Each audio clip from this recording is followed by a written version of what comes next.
Hello दोस्तों, good morning. कैसे हैं आप सभी? आई होप कि दोस्तों सभी अच्छे होंगे और सभी अच्छे से पढ़ाई कर रहे होंगे। तो चलिए दोस्तों, हम लेकर के आ गए हैं अब जो सीरीज़ हमारी चलेगी सेकंड सेमेस्टर की चलेगी, और जो हमने सब्जेक्ट लिया है वो है हिंदू लॉ। दोस्तों, हिंदू लॉ पर हमने विशेष तौर पर अपनी दृष्टि को अच्छे से जमाया है, क्योंकि हिंदू लॉ को पढ़ना हमारे लिए एक एग्ज़ाम की दृष्टि से नहीं, ठीक है, एग्ज़ाम की दृष्टि से तो है ही है, लेकिन आवश्यक ये हमारे लिए इसलिए हो जाती है कि हमारे जीवन में हमें यह पता होना चाहिए कि हिंदू विधि है क्या। क्योंकि हमारे देश भारत में तकरीबन 85% लोग जो हिंदू हैं, तो उनको पता होना चाहिए कि हमारा इतिहास क्या है, हमारा धर्म क्या है, कैसे ये बना, कैसे इसको विधि से मान्यता मिली, ठीक है, इस सब के बारे में हमें पता होना चाहिए। ठीक है, तो इसलिए हमने इस पर विशेष तौर पर अधिक ध्यान दिया है।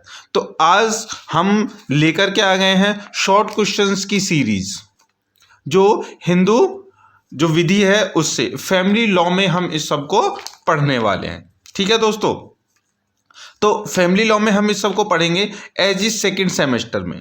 ठीक है दोस्तों, तो चलिए स्टार्ट करते हैं हमारा आज का पहला क्वेश्चन, वेरी शॉर्ट का पहला क्वेश्चन, जैसे कि आप यहाँ पर देख पा रहे हैं। क्या है कि हिंदू विधि की उत्पत्ति पर एक संक्षिप्त टिप्पणी लिखे। Right short note on the origin of Hindu law.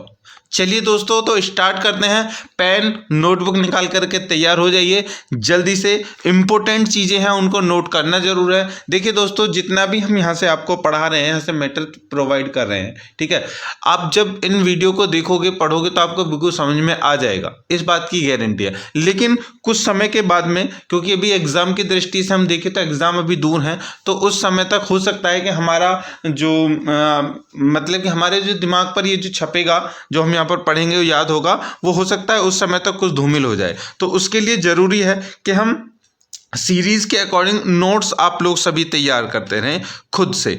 तो इसीलिए हम प्रीफर करते हैं कि पेन और नोटबुक लेकर के तैयार हो जाइए और ऊपर हेडिंग डाल लीजिए हिंदू विधि की उत्पत्ति। ठीक है दोस्तों, चलिए स्टार्ट करते हैं हिंदू विधि की उत्पत्ति। उससे पहले मैं आपको यहाँ पर एक जानकारी और दे दूँ कि दोस्तों, जो हम यहाँ पर जितनी भी जो यहाँ पर हम वीडियो में आपको मैटर से पढ़ा रहे हैं, उसकी पीडीएफ आप चाहते हैं तो हमारे टेलीग्राम चैनल पर मिल जाएगा, जिसका लिंक जो है डिस्क्रिप्शन में है, उसको जा करके फॉलो कर लें। और साथ ही साथ में हमारे व्हाट्सएप चैनल को भी, जो व्हाट्सएप ग्रुप है उसको ज्वाइन कर लें, क्योंकि अधिक जानकारी और इन्फॉर्मेशन आपको वहाँ पर मिल जाएंगे। ठीक है दोस्तों, चलिए, और आपके मन में कोई दुविधा है, कोई प्रश्न है, तो वो आप हमें व्हाट्सएप हमारे ग्रुप में भेज सकते हैं, या फिर हमें कमेंट बॉक्स में कमेंट कर सकते हैं। आपकी कोई भी समस्या होगी उसका समाधान हम नेक्स्ट वीडियो में कर देंगे। ठीक है दोस्तों, चलिए, और एक इम्पोर्टेंट चीज़ कि हमारा जो चैनल है वो अब चेंज हो चुका है, उसका नाम चेंज हो चुका है। पहले लीगल नॉलेज था, अब हो चुका है लॉ लाइफ। तो उसको सब्सक्राइब कर लें, ज़्यादा से ज़्यादा शेयर करें और लाइक कर दें। ठीक है दोस्तों, चलिए स्टार्ट करते हैं आज का क्वेश्चन। देखिए, हिंदू विधि की उत्पत्ति पर एक संक्षिप्त टिप्पणी हमको लिखनी है। क्वेश्चन आएगा तो उत्तर है कि हिंदू विधि की उत्पत्ति, ऑरिजिन ऑफ हिंदू लॉ, दो विचारधाराएं हिंदू विधि की उत्पत्ति के संबंध में प्रचलित है। इट मीन्स कि हिंदू विधि की जो उत्पत्ति है वो दो विचारधाराओं से बनी है, या फिर उसकी उत्पत्ति दो विचारधाराओं से हुई है। एक विचारधारा कि यह ईश्वर प्रदत्त है, मतलब कि हिंदू जो विधि है ये ईश्वर द्वारा बनाई गई है। दूसरी विचारधारा के अनुसार यह बहुत काल से प्रचलित प्रथाओं एवं रूढ़ियों पर आधारित विधि है। देखिए, दो तरह की विचारधाराएं, एक विचारधारा कहती है कि ईश्वर ने इसको बनाया है, ठीक है। दूसरी विचारधारा यह है कि जो प्रथा और रूढ़ियां, जो रीति रिवाज हैं, उन्होंने हिंदू विधि को जन्म दिया है। ठीक है दोस्तों, चलिए, इतना समझ में आ गया।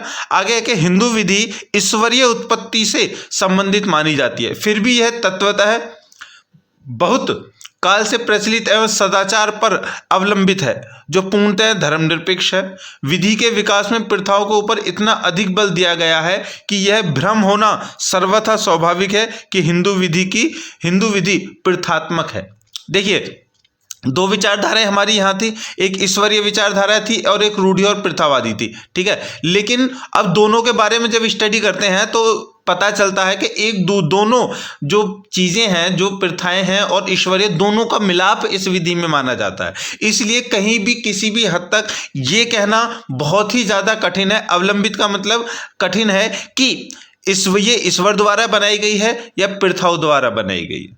ठीक है दोस्तों, अब ये ईश्वर द्वारा बनाई गई है प्रथाओं द्वारा, ये कहना तो कठिन है, लेकिन दोनों का इसमें सम्मिश्रण है, ये हम दावे के साथ में कह सकते हैं। ठीक है, चलिए आगे देखते हैं। इस बात पर गौर फिर से दी गई है और इसको यहां से आपको थोड़ा सा क्लियर कर दिया जाएगा। देखिए, हिंदुओं के अनुसार हिंदू विधि की दैवीय उत्पत्ति है। दैवीय उत्पत्ति मतलब ईश्वर द्वारा बनाई गई है, क्योंकि यह वेदों से प्राप्त हुई है और वेदों को ईश्वरीय वाणी कहा जाता है, तो इस प्रकार तो ईश्वरीय द्वारा हुई।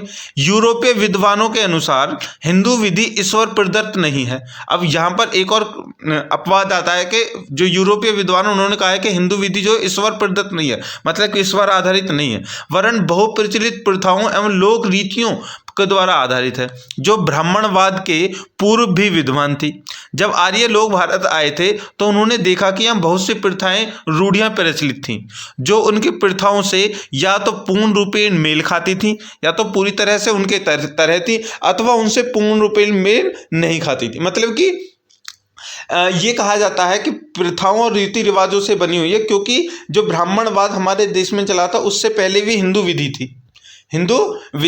लेकिन उसके जब आर्य हमारे देश में आए थे, जब आर्य हमारे भारत में आए थे, तो आर्यों ने यहाँ पर आकर के देखा कि यहाँ पर बहुत सारी रीति रिवाज और प्रथाएं चल रही है। अब भैया उन प्रथाओं को उन्होंने देखा तो कुछ प्रथाएं तो थी उन्हीं के अकॉर्डिंग थी जो उनको पसंद आई, लेकिन कुछ प्रथाएं ऐसी थी जो उनसे पूर्णतया भिन्न थी, जो उनको पसंद नहीं आई।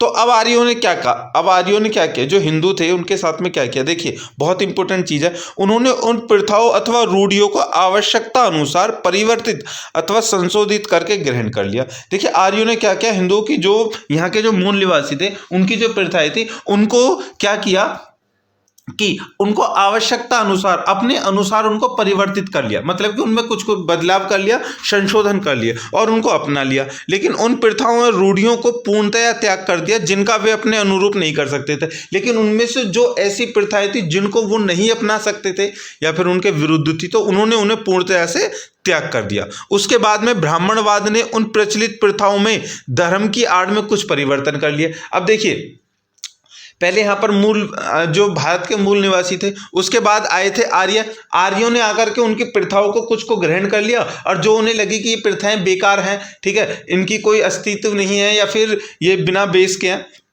मतलब कि इनका कोई बेस नहीं है, तो उनको उन्होंने त्याग कर दिया।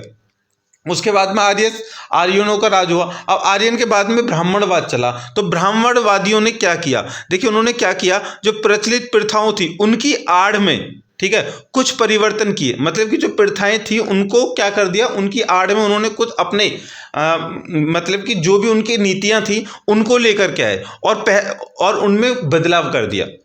पहला, उनके धर्म निरपेक्ष स्वरूप में धर्म का बीजारोपण करके, मतलब पहला तो ये था कि वो जो प्रथाएं थी उनमें धर्म को उन्होंने घुसेड़ दिया, मतलब कि अपने जो धर्म था, अपनी जो खुद के लिए ऐसी प्रथाएं मैं सीधा ऐसे समझाता हूँ, उन्होंने कुछ नियम उनमें ऐसे डाल दिए, जो पहले प्रथाएं थे उनमें कुछ नियम ऐसे बदल दिए जो केवल धर्म निरपेक्षता को क्या कर दिया, उन्होंने बढ़ावा दे दिया, धर्म निरपेक्ष स्वरूप में बीजारोपण कर दिया। मतलब कि पहले तो धर्म निरपेक्षता के भी जितने भी लोग हैं सब अपने अपने धर्म को मान सकते हैं, लेकिन इन्होंने ब्राह्मणवादियों ने क्या कर दिया कि धर्म निरपेक्ष में क्या कर दिया, ठीक है, उसके स्वरूप को चेंज कर दिया, ठीक है, और उसमें बीजारोपण कर दिया धर्म का। पहला परिवर्तन तो ये हुआ था, मतलब कि केवल अपने धर्म को उन्होंने बढ़ावा दे दिया, सीधा ये मतलब है। दूसरा, पवित्र उद्देश्यों से उचित नियंत्रण करके, मतलब कि अब दूसरा क्या किया कि उनके जो प्रथाएं थी, जो रूढ़ियां थी, जो उनकी मान्यताएं थी, उनमें क्या कर दिया, उनको उचित, उनके जो बिल्कुल मेन चीजें थी उनको अपने कंट्रोल में ले लिया, ठीक है, उन पर नियंत्रण कर लिया। तीसरा था, उद्देश्य विशेष की पूर्ति हेतु ब्राह्मणवाद द्वारा नीतियों के अनुसार प्रथाओं को पूर्णतः हटाकर परिवर्तन लाए गए। अब जो चीजें उनके लिए मान्य थी, जो उन्होंने चेंज कर सकते थे वो ठीक है, लेकिन जो चेंज नहीं किया, तीसरी उसमें उन्होंने किया कि उन नीतियों के अनुसार उन प्रथाओं को पूर्णतया हटा दिया, जो चेंज नहीं हो सकती थी उनको हटा दिया और फिर परिवर्तन कर दिए। अब देखिए ये तीन चीजें आपने पढ़ी। देखिए, जो मूल निवासी थे उनकी जो प्रथाएं थी उनको चेंज कर दिया आर्यों ने। देखिए, जो भारत के मूल निवासी थे, ठीक है, जो मूल निवासी थे उनकी प्रथाओं को चेंज कर दिया। किसने कर दिया? आर्यों ने। ठीक है। अब दोस्तों यहां पर एक बात ध्यान रखना कि जो भी उनको चेंज कर रहा है वो अपने मतलब के लिए चेंज कर रहा है, अपने स्वार्थ के लिए चेंज कर रहा है। ठीक है, बस यहां ध्यान रखना। तो मूल निवासियों के यहां पर जो प्रथाएं थी, जो हिंदू विधि थी, उसको चेंज कर दिया आर्यों ने। जो चेंज करने लायक थे उसको चेंज कर दिया, वरना उसको हटा दिया। उसके बाद में आया ब्राह्मणवाद। ठीक है, ब्राह्मणवाद आया। अब ब्राह्मणवादों ने क्या किया कि आर्यों के द्वारा जो यहाँ से जो कुछ प्रथाएं, मतलब कि हम कह सकते हैं कि यहाँ पर 100% प्रथाएं थी, उनमें से केवल और केवल, ठीक है, 50% तो इन्होंने बंद कर खत्म कर दी। ठीक है, आर्यों ने खत्म कर दी, चेंज कर दी। अब जो 50% बची थी वो कर दी ब्राह्मणवाद ने खत्म। ठीक है, तो अब यहाँ पर हम आधुनिक तौर में इस आधार पर ये कह सकते हैं कि अब की जो मान्यताएं हैं, जो धर्म के जो नियम है, वो सब क्या है, वो चेंजेबल है। ठीक है, सब में क्या हो चुका है, उनमें परिवर्तन हो चुका है, संशोधन हो चुका है। ठीक है दोस्तों, लेकिन जो मूल जो प्रथाएं थी, जो मूल नियम थे, ठीक है, वो पहले जो थे उन्हीं से हिंदू धर्म का जो है क्या उत्पत्ति मानी जाती है। ठीक है दोस्तों, चलिए, तो ये बात आपको समझ में आ गई होगी। आई होप कि आप सब कुछ समझ गए होंगे। ठीक है दोस्तों, तो कैसा लगा हमारे क्वेश्चन, और आपको समझ में अच्छे से आया या नहीं आया? कोई प्रॉब्लम है, कोई समस्या है, कोई क्वेश्चन आपके माइंड में चल रहा है तो हमें कमेंट बॉक्स में जरूर कमेंट करें। वीडियो को कर दें लाइक, और जरूर शेयर करें अपने सभी दोस्तों को। ठीक है, और दोस्तों मैं ये बता दूं कि ये वीडियो आपको केवल उन्हीं लोगों को लिए शेयर नहीं करनी है, हिंदू विधि वाली, जो केवल लॉ पढ़ रहे हैं। नहीं, मैं ये कहता हूं, ये रिकमेंड करूंगा, जितने भी लोग जो पढ़े लिखे हैं, जिनके पास आपके दोस्त हैं, भाई हैं, बहन हैं, जो भी हैं, उन सबको इन वीडियो को भेजो, ताकि उनको पता चले कि हमारा हिंदू धर्म कहां से बना, कैसे बना। ठीक है, अगर सच्चे हिंदू हो और इस देश को अपना मानते हो तो जरूर इन वीडियो को सबको शेयर करें, ताकि जो तरह तरह की जो क्या कहते हैं उसको, जो भ्रम फैले हुए हैं लोगों में, ठीक है, वो दूर हों। सभी लोगों को इस रिकमेंड कर रहा हूँ, किसी भी धर्म का कोई व्यक्ति है, उस सभी को जानना जरूरी है कि हिंदू धर्म कैसे है, कैसे बना है, कैसे नहीं है। ठीक है, चलिए दोस्तों, तो मिलते हैं नेक्स्ट वीडियो में। तब तक के लिए bye bye, best of luck.